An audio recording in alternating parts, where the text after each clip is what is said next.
Hi everybody, and welcome to a very murky and miserable 1st of January 2021.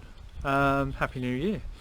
So with that in mind, a new year can mean only one thing, and that is the countdown to the track season. So as many of you have asked me already, I thought I would do a video about why I chose the 335 as a track car. So with that in mind, I'm going to give you the top few reasons why I picked one of these. A lot of people would say it's not the obvious choice. Obviously the M3 being its bigger brother with more of a motorsport pedigree. However, these are some of the reasons why I've chosen to use this and why I would encourage a few people to give it a shot. So let's take a look. Okay, so firstly, what most people look for is obviously a car that you can get a fair bit of power out of. Now, the previous car that I used was actually this one, which was a Honda Civic. Now, from the factory, obviously those aren't turbocharged. They don't generate a ridiculous amount of power, although the chassis are very capable and light, and a lot of people will use them just for that purpose. Now mine, I turbocharged. I went fairly nuts with it, I suppose, and it ended up being pretty quick, but there was always inherent problems with things like cooling and just general wear and tear. Obviously small capacity engine, big power, didn't always work out that well. So with that in mind, the next car I wanted to use would have a slightly bigger motor, and therefore would hopefully as well be turbocharged from the factory. This would typically get rid of a few of the inherent problems of obviously trying to turbocharge a normally aspirated car, because from the factory it's designed that way. So obviously with that in mind, we came up with this.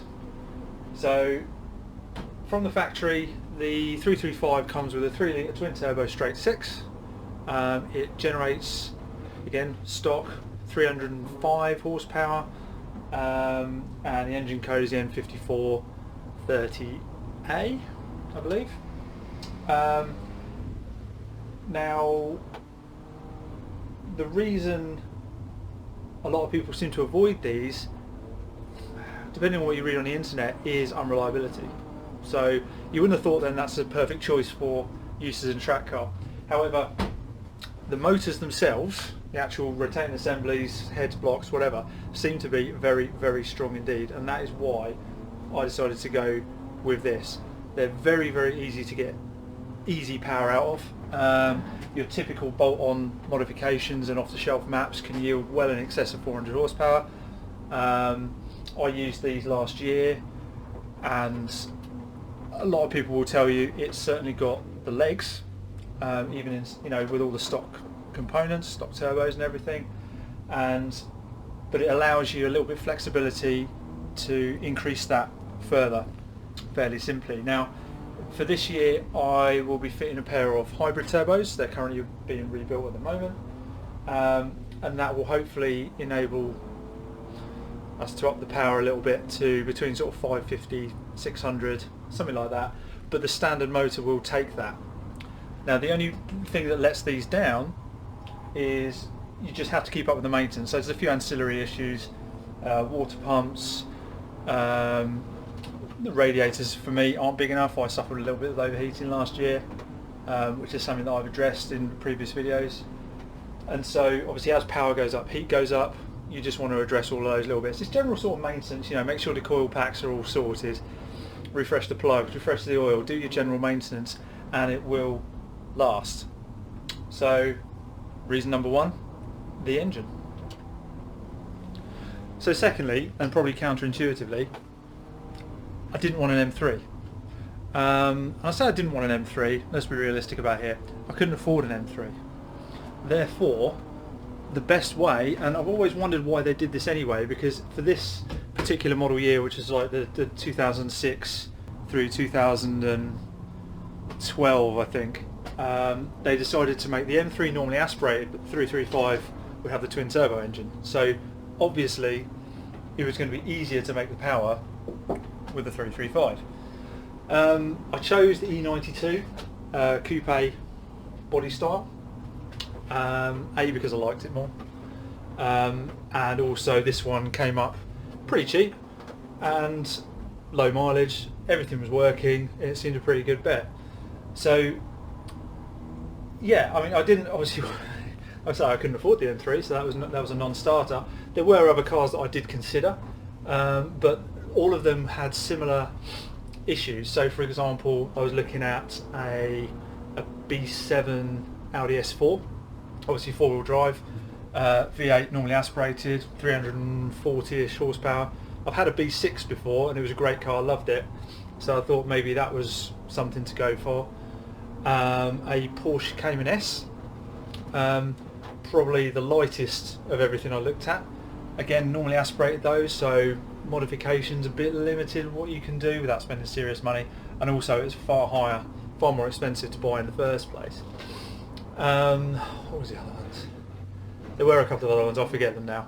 But mainly, I mean, the reason I steered clear of the Audis, as much as I like them, I mean my daily's a Q7 anyway, but it's simply the weight of them, and the fact you couldn't easily extract much more power inherently because they're naturally aspirated from the factory.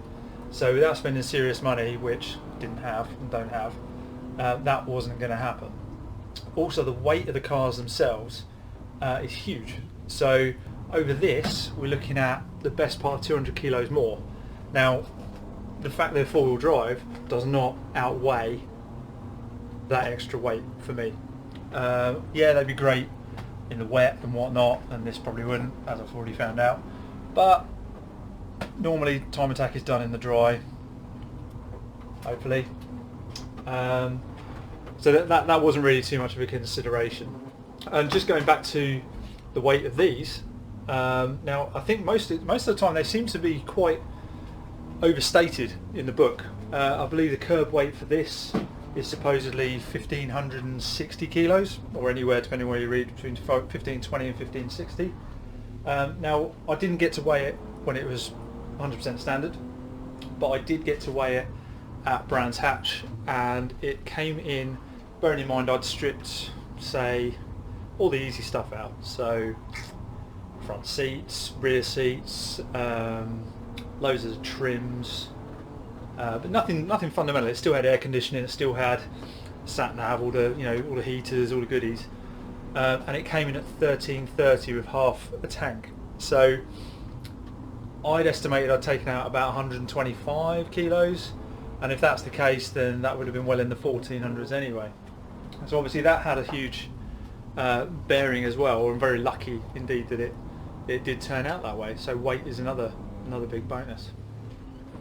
So another good reason for choosing one is parts are pretty plentiful. So they're a very common car. Lots of parts are interchangeable. Should you ever have a bump or anything like that, you can, take anything from any other E92, or even put some bits of E93, the convertible, and fit it to this, no problem. Obviously, as well, you can swap and change around a few bits from an M3, such as suspension arms. Some of the suspension is not compatible, but a few of the front suspension arms, which is a common upgrade, which is obviously very useful. So there's plenty of scope for upgrading and changing, and plenty of parts manufacturers, aftermarket parts manufacturers, make things for this car. So again, there's plenty of things to choose from. It makes upgrading pretty simple. My only complaint is working on the car. Not the easiest thing. Coming from a 20-odd-year-old Civic, that was very easy. You could take the engine and the gearbox out in like an hour. It took me a couple of days to get to the turbos, and it's the same again to change the downpipes. So obviously you do it once, you get a bit quicker, but it's a bit of a sod to work on. There's a lot of engine in the bay, and there's not a lot of room to get to anything. So another thing that I was doing over the course of the winter here is to simplify that, take out all the unnecessary stuff, and hopefully make it just that little bit easier to work on going forward. So the last reason I chose it, which is probably going to be strange to most, is that I wanted something with flappy paddles. That seems a little bit childish perhaps, Obviously I've always had manual cars, especially for track, but I wanted something that you could basically be a little bit more lazy and probably focus a bit more on the driving. And obviously these cars come with these in the automatic guys. They do offer a manual gearbox as well, so if later down the line I decide, oh no, don't want the auto anymore, you can put a manual in this. There's also the DCT option, the double clutch gearboxes that were fitted to some of the later ones, which you can retrofit to these as well. But the off-the-shelf gearbox maps for the automatics, the bog standard ZF auto 6-speed autos, are actually really good. So I've used it since I've basically got the car, and it just transforms it. It makes the gears changes so snappy, so quick, and it's a great laugh to drive on the track, and even on the road when I was tootling around with it on the road. It's just a lot of fun. It really is. So yeah, the gearbox was one of the main things. They're strong as well. That's a huge bonus. So this is one of the main overall encompassing reason is the drivetrain and engine package is strong. That's kind of what you want when you're going to be blasting around a track flat out for albeit shortish times at a time, but you just want something that basically you don't have to mess with, so you can just leave it, do all the bits around it by all means, but just leave the engine and drivetrain alone, and then just go with it. And obviously if something does break, gearbox for example, drive shafts, whatever, because they're from a plentiful source, you can just get them all, and it's not going to break you financially should you need to do that. So those are kind of like my top reasons for choosing this car. You know, engine, gearbox, cheapness of parts, variety of parts, and the fact it's so easy to get power out of. It really is. So I'm hoping to get this back out very soon, so I'll keep you posted. Obviously if this is of interest, please do like and subscribe to the channel, and I will get more of these videos out to you soon. Thanks. Please do like and subscribe to the channel, and I'll be updating this on a very regular basis. Thanks.